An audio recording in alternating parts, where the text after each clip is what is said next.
Hi all, M favour YouTube ചാനലിലേക്ക് സ്വാഗതം. ഞാൻ സിപി നൂർദീൻ.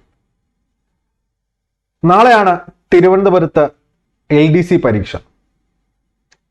ഈ ഒരു പരീക്ഷ നിങ്ങളുടേതാക്കി മാറ്റണമെങ്കിൽ ശ്രദ്ധിക്കേണ്ട പ്രധാന കാര്യങ്ങളെ കുറിച്ചും പരീക്ഷാ ഭയം ഒഴിവാക്കി എങ്ങനെ പോസിറ്റീവായിട്ട് ഇതിനെ അപ്രോച്ച് ചെയ്യണമെന്നുള്ള കാര്യങ്ങളെ പറ്റിയാണ് ഞാനിവിടെ സംസാരിക്കുന്നത്.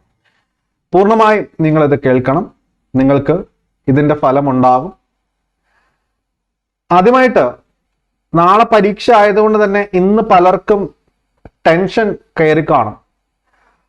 ടെൻഷൻ എന്ന് പറഞ്ഞാൽ പല രീതിയിൽ സംഭവിച്ചേക്കാം. സിലബസ് പൂർത്തീകരിച്ചിട്ടില്ല, അല്ലെങ്കിൽ സിലബസ് ഒന്ന് അടിച്ചു വാരി പഠിച്ചിട്ടുണ്ട് എങ്കിലും റിവിഷൻ നടത്തിയിട്ടില്ല.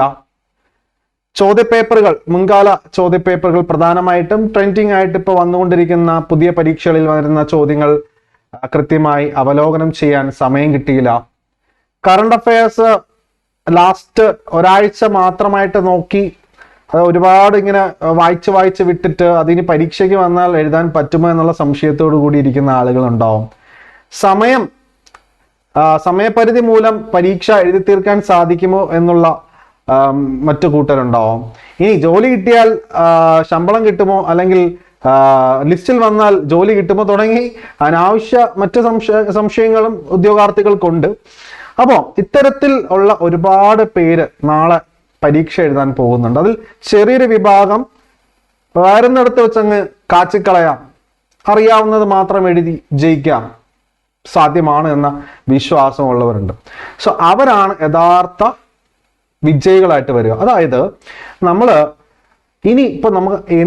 ഇനിയിപ്പോ ഇന്ന് രാത്രി കുത്തിയിരുന്ന് പഠിച്ചിട്ട് നമുക്ക് വലിയ മാറ്റങ്ങളൊന്നും വരാൻ പോകുന്നില്ല. ഇതുവരെ നമ്മൾ ഹാർഡ് വർക്ക് ചെയ്ത് ഈ ഒരു ജോലി കിട്ടണമെന്ന് നമ്മൾ താല്പര്യത്തോടു കൂടി ഇരുന്ന് പഠിച്ചിട്ടുണ്ട് എങ്കിൽ അത്തരക്കാര് പരീക്ഷാ ഹാളിൽ നേരത്തെ എത്തി അനാവശ്യമായിട്ടുള്ള ചർച്ചകളിൽ ഇടപെടാതെ സ്വന്തം കാര്യം മാത്രം നോക്കി മിണ്ടാതെ ശാന്തമായിട്ട് എന്ത് ചെയ്യണം? പരീക്ഷാ ഹാളിൽ തൻ്റെ ഇരിപ്പിടത്തിൽ ഇരിക്കണം. മനസ്സ് വളരെ കൂളാക്കി വെച്ച് ഞാൻ പഠിച്ചിട്ടുള്ള കാര്യങ്ങളിൽ എനിക്കറിയാവുന്ന ചോദ്യങ്ങൾ ഞാൻ മാക്സിമം അറ്റൻഡ് ചെയ്യും, അല്ലെങ്കിൽ 100 മാർക്കിന് വേണ്ടിയും ഞാൻ പരിശ്രമിക്കും.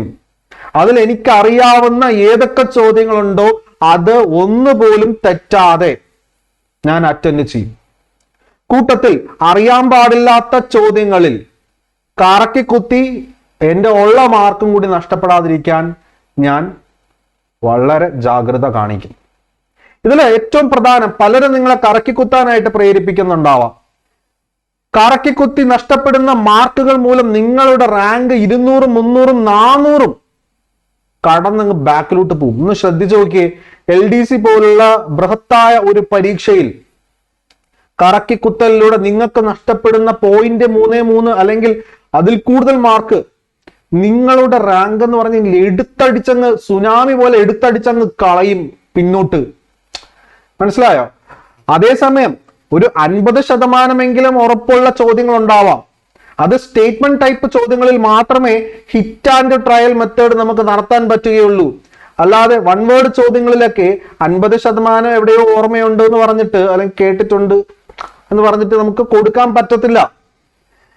കഴിഞ്ഞ തവണ വിജയിച്ചിട്ടുള്ള കുട്ടികളോട് ചോദിച്ചാൽ നിങ്ങൾക്ക് മനസ്സിലാവും. നമ്മുടെ തന്നെ ഒരുപാട് കുട്ടികളുണ്ട്, നെഗറ്റീവ് മാർക്ക് കുറഞ്ഞത് കൊണ്ട് മാത്രമാണ്, അല്ലെങ്കിൽ കറക്കിക്കുത്തലുകൾ കുറച്ചത് കൊണ്ട് മാത്രമാണ് അവരിൽ പലരും ലിസ്റ്റിൽ വരാൻ അവർക്ക് സഹായകരമായത്.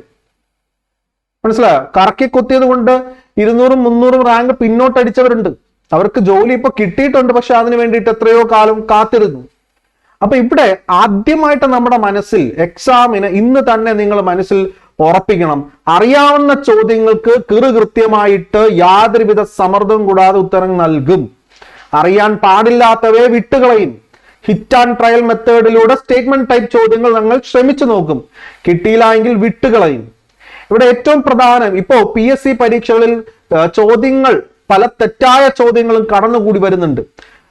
പ്രധാനമായിട്ടും ഡിഗ്രി തല പ്രാഥമിക പരീക്ഷ കഴിഞ്ഞപ്പോൾ മനസ്സിലായി അല്ലെ? 3 സ്റ്റേജുകളിൽ നിന്നും ഏകദേശം 31ഓളം ചോദ്യങ്ങളാണ് ഡിലീറ്റ് ചെയ്യപ്പെട്ടത്. ഇത്തരത്തിൽ ഡിലീഷൻ വരുന്നതിലൂടെ അല്ലെങ്കിൽ ഇത്തരത്തിൽ തെറ്റായ ചോദ്യങ്ങൾ പരീക്ഷയിൽ, ഇതുപോലുള്ള ഒരു വലിയ പരീക്ഷയിൽ കൊണ്ടുവരുമ്പോൾ ഉദ്യോഗാർത്ഥി അവന്റെ സമയം, അതായത് എനിക്ക് ഉത്തരം കിട്ടുന്നില്ലല്ലോ, പ്രത്യേകിച്ച് ഒരു കണക്ക് ചോദ്യമാണെങ്കിൽ ഞാൻ ചെയ്ത ഉത്തരം ഈ പറയുന്ന ഓപ്ഷനിൽ ഇല്ലല്ലോ എന്ന് പറഞ്ഞ് അവൻ വീണ്ടും വീണ്ടും ചെയ്ത് അവന്റെ സമയം നശിപ്പിക്കുകയാണ് ചെയ്യുന്നത്, അല്ലെ? ഇത്തരത്തിൽ ചോദ്യത്തിനുള്ള ഉത്തരം നമുക്ക് ഓപ്ഷനിൽ ഇല്ല, കിട്ടിയ ഉത്തരം മാത്സ് പോലുള്ള ഇതിൽ കിട്ടിയ ഉത്തരം ഓപ്ഷനിൽ ഇല്ല എന്നുണ്ടെങ്കിൽ നിങ്ങൾ വീണ്ടും വീണ്ടും ആ ഉത്തരം കിട്ടുന്നതിന് വേണ്ടിയിട്ട് അവിടെ സമയം കളയരുത്. ഒരുപക്ഷെ അത് തെറ്റായ ചോദ്യമായിരിക്കാം, അല്ലെങ്കിൽ തെറ്റായ ഓപ്ഷൻ ആയിരിക്കും അവിടെ നൽകിയിരിക്കുന്നത്. ഇതിന് ഇതിന് മറുപടി പറയുന്നത് PSCക്ക് ഇത് മുൻകൂട്ടി കാണാനാകില്ല എന്നുള്ളതാണ്. അതുകൊണ്ട് തന്നെ ഇവിടെ ഇതുപോലുള്ള ചതിക്കുഴിയിൽ നിങ്ങൾ വീണ് കഴിഞ്ഞാൽ നിങ്ങളുടെ ഉള്ള സമയം പോവും. അവിടെ അതായത് ടെൻഷൻ, നമുക്ക് ഒട്ടും ടെൻഷൻ ഇല്ലാതെ ഒരു പരീക്ഷയെ നമുക്ക് ഫേസ് ചെയ്യാൻ പറ്റത്തില്ല, ടെൻഷനൊക്കെ കുറച്ചുണ്ടാവും. അത് മാക്സിമം കുറയ്ക്കുക എന്നുള്ളതാണ് സ്മാർട്ടായിട്ടുള്ള ഒരു അപ്രോച്ച് എന്ന് പറയുന്നത്. അപ്പൊ ഇത്തരത്തിലുള്ള ചോദ്യങ്ങൾ കടന്നു വരുമ്പോഴേക്കും ഉത്തരം കിട്ടാതെ വരുമ്പോൾ നമ്മൾ സമ്മർദ്ദത്തിലേക്ക് പോകും, അല്ലെ? അതായത് പരീക്ഷാ ഹാളിൽ ഇരുന്നു കൊണ്ട് നമുക്കുണ്ടായ സമ്മർദ്ദത്തെ അതിജീവിക്കുക എന്ന് പറയുന്നത് വളരെ ബുദ്ധിമുട്ടായ കാര്യമാണ്. അറിയാവുന്ന ചോദ്യങ്ങൾക്ക് പോലും ഒരുപക്ഷെ പിന്നീട് തെറ്റിക്കുക എന്നുള്ള രീതിയിലേക്ക് നമ്മൾ കടന്നു വരുന്നുണ്ട്. അതുകൊണ്ട് മാത്സ് പോലുള്ള വിഷയങ്ങളിൽ നിങ്ങൾക്ക് ഉത്തരം കിട്ടാതെ വന്നു കഴിഞ്ഞാൽ അത് അവിടെ വെച്ച് കളയുക. അവസാനം സമയമുണ്ടെങ്കിൽ വീണ്ടും നോക്കാമെന്നുള്ള കാര്യങ്ങളിലേക്ക് കടന്നു വരിക. ഇനി ഞാൻ നേരത്തെ പറഞ്ഞതുപോലെ കറക്കി കുത്തുക എന്നുള്ള ഒരു രീതി, 2 or 3 ചോദ്യങ്ങൾ ഒന്ന് കറക്കി കുത്തിയേക്കാം എന്ന് മനസ്സിൽ കരുതിക്കൊണ്ടൊന്ന് കുത്തുകയാണ്. അതിൽ ഏതെങ്കിലും ഒന്ന് ശരിയായി കഴിഞ്ഞാൽ ബാലൻസ് ആവുമല്ലോ എന്ന ചിന്താഗതിയാണ് നിങ്ങൾക്കുള്ളത് എന്ന് എനിക്ക് നല്ലതുപോലെ അറിയാം. പക്ഷേ അവിടെ ഒരു അപകടം എന്ന് പറയുന്നത്, നിങ്ങൾ ഒരുപക്ഷെ പരീക്ഷ ഹാളിൽ അവസാനത്തെ ഒരു 5 or 10 മിനിറ്റ് വെറുതെ ഇരിക്കുകയാണ്, അല്ലെങ്കിൽ സമയമുണ്ടെന്ന് വിചാരിക്കുക. നിങ്ങളൊന്ന് OMR നോക്കുമ്പോൾ നിങ്ങൾ കുത്തിയിരിക്കുന്ന ആ ഒരു കോളം അല്ലെങ്കിൽ ആ ഒരു ഡിസൈൻ നിങ്ങൾക്ക് തന്നെ ഇഷ്ടപ്പെടുന്നില്ല എന്ന് വിചാരിക്കാം. വേണ്ട, നമുക്കൊരു കാര്യം ചെയ്യാം. ഈ പറയുന്ന ഒരു 4-5 ചോദ്യങ്ങളും കൂടെ കുത്തി നോക്കാം. അപ്പോഴേക്കും ആ ഒരു ഡിസൈൻ, അതായത് OMR നമ്മൾ കറക്കി കുത്തിയിരിക്കുന്ന അല്ലെങ്കിൽ നമ്മൾ പൂരിപ്പിച്ചിരിക്കുന്ന ആ ഒരു ഡിസൈൻ ഇത്തിരി ഒന്ന് ഭംഗി ആയിക്കോട്ടെ. അല്ലെങ്കിൽ 40 മുതൽ 60 വരെയുള്ള കോളത്തിൽ 3 ചോദ്യങ്ങൾക്ക് ഉത്തരം കൊടുക്കാൻ സാധിച്ചുള്ളൂ. അപ്പോൾ ഒരു 5-6 ചോദ്യങ്ങൾ കൂടെ അവിടെ കൊടുത്തു കഴിഞ്ഞാൽ ഒരു ഭംഗിയായി എന്ന് വിചാരിച്ചു കൊണ്ട് കൊടുക്കുന്നവരുമുണ്ട്. ഇവരുടെയൊക്കെ മനസ്സിൽ ഒരു നാരണം കുത്തുമ്പോൾ ഒന്ന് ശരിയാകാം, അങ്ങനെയാണെങ്കിൽ നഷ്ടം സംഭവിക്കുന്നില്ലല്ലോ എന്ന ചിന്തയാണ്. ഈ നാരണം കുത്തി നാരണവും തെറ്റായി വന്നാൽ ഉണ്ടാവുന്ന സാഹചര്യം ഒന്ന് ആലോചിച്ച് നോക്കിയേ. നിങ്ങൾക്ക് ഓരോ നെഗറ്റീവിനും 0.33 മാർക്ക് നിങ്ങൾക്ക് നഷ്ടപ്പെടും, അല്ലെ? എത്ര ബാക്കിലോട്ടാണ് നിങ്ങൾ അടിച്ചു കൊണ്ടുപോകുന്നത്. ഏറ്റവും കൂടുതൽ നിയമനങ്ങൾ LDC ലിസ്റ്റിൽ നിന്നാണ് ഇപ്പോൾ നടന്നുകൊണ്ടിരിക്കുന്നത്. ഒരുപക്ഷെ ഇതിനേക്കാളും കൂടുതൽ നടക്കേണ്ടതായിരുന്നു. സർക്കാരിന്റെ സാമ്പത്തിക മാന്ദ്യതയും പിന്നാക്കാവസ്ഥയും ഒക്കെ പറഞ്ഞുകൊണ്ട് ഇത്രയെങ്കിലും ഒക്കെ നിങ്ങൾക്ക് കിട്ടുന്നു എന്നുള്ളത്, ഈ ലിസ്റ്റിൽ കഴിഞ്ഞ ലിസ്റ്റിൽ കിട്ടുന്നു എന്നുള്ളവർക്ക് അത് വലിയൊരു ഭാഗ്യം, അല്ലെങ്കിൽ അതാണ് ഇപ്പോഴത്തെ വിധി എന്ന് വിചാരിച്ചിരിക്കുക.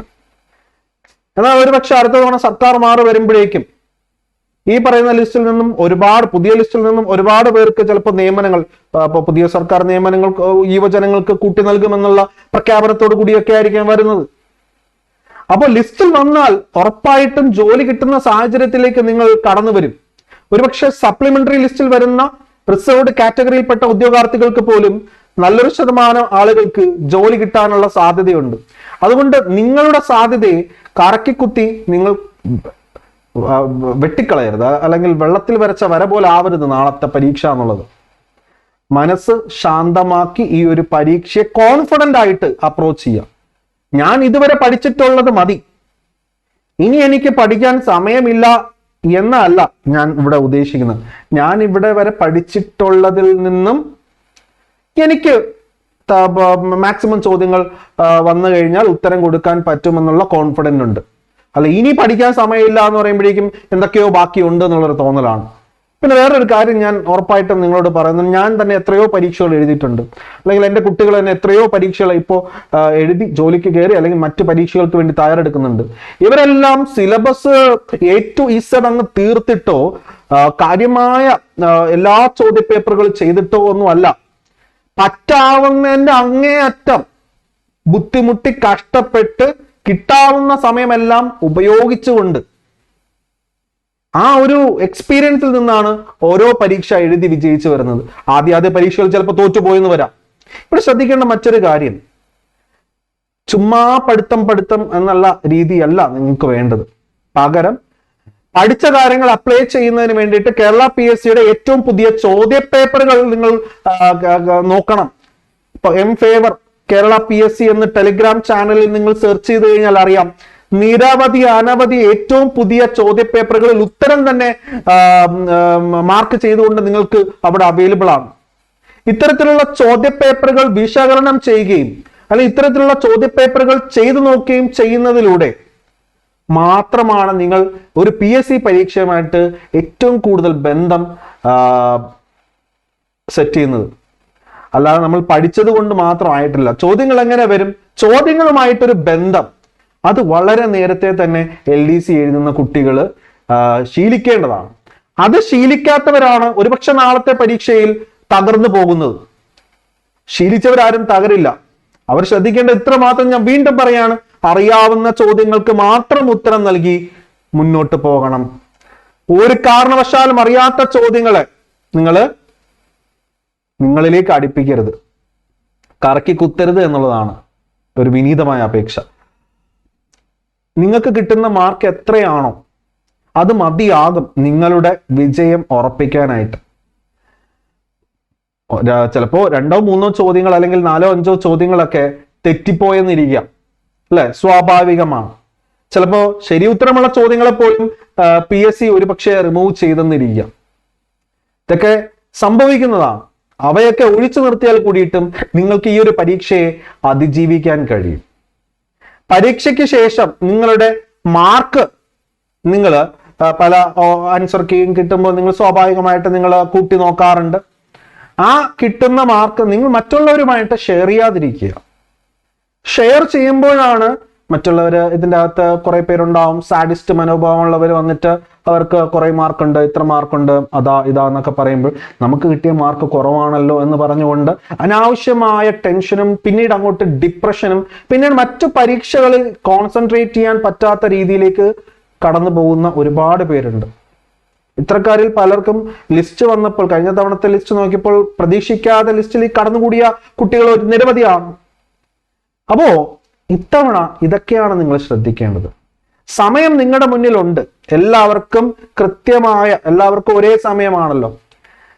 ക്ലാസ്സിൽ ഇൻവിജിലേറ്റർ നമ്മൾ ഈ എഴുതിക്കൊണ്ടിരിക്കെ, അതായത് എക്സാം നമ്മൾ OMRൽ പൂരിപ്പിച്ചുകൊണ്ടിരിക്കെ നമ്മളെ വന്ന് ഇതിൽ ഒപ്പിടുക അത് ഒപ്പിടുക എന്നൊക്കെ പറയുമ്പോഴുണ്ടാവുന്ന നമ്മുടെ ബുദ്ധിമുട്ടുകൾ ഒഴിച്ചു കഴിഞ്ഞാൽ അവിടെ വേറെ ആരും നമ്മളെ ശല്യം ചെയ്യാനോ പിടിക്കാനോ ഇല്ല.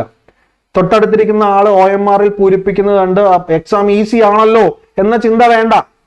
എക്സാം ഈസി ആണോ എന്നുള്ള ചിന്ത തൊട്ടപ്പുറത്തിരിക്കുന്നവൻ കുത്തിയിരുന്ന് കഷ്ടപ്പെട്ട് അവൻ ഇങ്ങനെ മാർക്ക് ചെയ്യുന്നത് കണ്ടിട്ട് തന്റെ OMRുമായിട്ട് കമ്പയർ ചെയ്തിട്ട് എക്സാം ഈസിയാണ് എന്നാൽ പിന്നെ കുറെ കുത്തിക്കളയാം. ഇത് മറ്റൊരു ടെൻഡൻസിയാണ്. എക്സാം ഈസി ആണോ അല്ലയോ എന്നുള്ളത് പഠിച്ചിട്ട് പോയ ഒരു കുട്ടിക്ക് സ്വയം അവിടെ വിലയിരുത്താൻ സാധിക്കും. ചോദ്യങ്ങൾ കാണുമ്പോൾ എക്സാം ഈസി ആണെങ്കിൽ കട്ട് ഓഫ് ഉയരും, എക്സാം ഡിഫിക്കൽട്ട് ആണ് എങ്കിൽ കട്ട് ഓഫ് കുറയും എന്നുള്ള സാമാന്യ ബോധം നിങ്ങളുടെ മനസ്സിലുണ്ടായിരിക്കണം. അപ്പോ എക്സാം ഈസി ആണ് എങ്കിൽ എന്ത് ചെയ്യണം? ഈസി ആണ് എന്നുണ്ടെങ്കിൽ നിങ്ങൾ ശ്രദ്ധിക്കേണ്ട ഒരു കാര്യം, നിങ്ങൾക്ക് നഷ്ടപ്പെടുന്ന ഒരു മാർക്കും വേറെ ഭാഗത്ത് നിന്നും നിങ്ങൾക്ക് ഇപ്പൊ മാത്സിൽ നിന്ന് നഷ്ടപ്പെടുന്ന മാർക്ക് ഒരിക്കലും കറണ്ട് അഫയേഴ്സിൽ നിന്ന് പിടിക്കാൻ പറ്റത്തില്ല. കാരണം എക്സാം ഈസിയാണ്, എല്ലാവരും കയറി പോവാ. നിങ്ങൾക്ക് നഷ്ടപ്പെടുന്ന ഓരോ മാർക്കും മറ്റുള്ളവർക്ക് പിടിച്ചു കയറാനുള്ള വള്ളിയായിട്ട് മാറിയിരിക്കുക.